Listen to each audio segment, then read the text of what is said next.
আসিফ ভাই, স্ত্রী সন্তানদেরকে নিয়ে সুখে সংসার, আপনার আপনার জীবন হুমকির মুখে পড়েছে বারবার, তবুও থামেননি।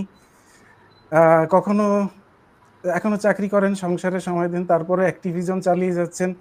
আপনার এরকম অদম্য শক্তির রহস্য কি? মানে ছোটবেলায় কি খেতেন, কমপ্ল্যান নাকি হরলিক্স?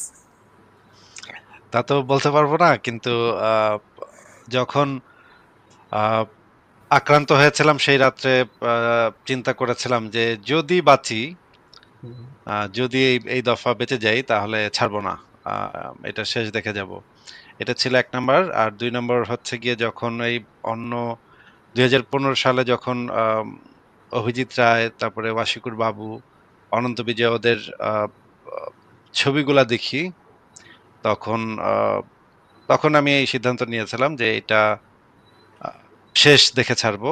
এইটা আমি কখনো ছাড়বো না। এখন অনেকে বলে, অনেকে ফ্যামিলির প্রেশারও আছে, আহ, বা অন্য আত্মীয় স্বজনরাও আছে যারা বলে সবসময় যে অনেক তো হলো। এমনকি অনেক মুমিনরা বলে এসে যে ভাই অনেক বছর তো করলেন, এবার এবার অফ যান, এবার থামেন, হয়েছে তো, অনেক তো হয়েছে। কিন্তু আমার মনে হয় যে এইটা যারা আমাদের ছেড়ে চলে গেছেন, আহ, তাদের জায়গাটা তো, তাদের কাজগুলা তো আর আমরা পাবো না, তাই না? এখন তো একটু এক্সট্রা কাজ করে সেটা পোষাইতে হবে। আহ, যাদেরকে মেরে ফেলা হয়েছে তারা তো আর নাই এখন। আমাদেরকেই একটু এবং একই সাথে দেখতে পাই যে অনেক অ্যাক্টিভিস্ট ইউরোপে আসার পরে বা আমেরিকাতে যাওয়ার পরে বা সভ্য দেশে যাওয়ার পরে তারা কাজ আর করেন না, বা হুম। ওনারা হয়তো বিজি হয়ে গেছেন ওনাদের জীবনে। তো ওনাদের যে শূন্যতাটা সেটাও তো পূরণ করার দরকার আছে। না হলে তো আমরা যেই জায়গাটা তৈরি করেছিলাম সেই জায়গাটা তো নষ্ট হয়ে যাবে একটা সময়। আবার সেই মোল্লারা হাউকাউ করবে। তো এই জিনিসটাই সবসময় মনে হয় যে যারা নাই তাদের জন্য দ্বিগুণ তিনগুণ কাজ যদি করতে পারতাম তাহলে ভালো হতো। বাহ, দ্যাটস দ্য স্পিরিট। মানে নতুন যারা আমরা আসতেছি তাদের জন্য এটা ডেফিনেটলি একটা শিক্ষণীয় বিষয়। কিভাবে, কি স্পিরিট, মানে অবর্ণনীয় স্পিরিট আপনার। আচ্ছা, তারপরে একটু মজার প্রশ্নে যাই। জৈন ধর্মের অন্যতম প্রবর্তক ঋষভ, ঋষভের বাবার নাম কি? তা তো জানি না। আসিফ আমি তো মহিউদ্দিনই জানি, হবে। Asif Mohiuddin. Asif Mohiuddin. Joker definitely। Joker নালায় ফেলে এটা বলে দিতে পারতো, এখন জোকার নালায় ফেলে। আহ, মোল্লারা আপনাকে, মানে আপনাকে মনে করে যে সবচেয়ে বিপজ্জনক ব্লগার। এখন এই বিপদ থেকে বাঁচতে হুজুরদেরকে কি পরামর্শ দিবেন? তাদের নিজের লুঙ্গি টাইট করে বাঁধতে বলবেন নাকি মোহাম্মদের লুঙ্গি টাইট করে বাঁধতে বলবেন?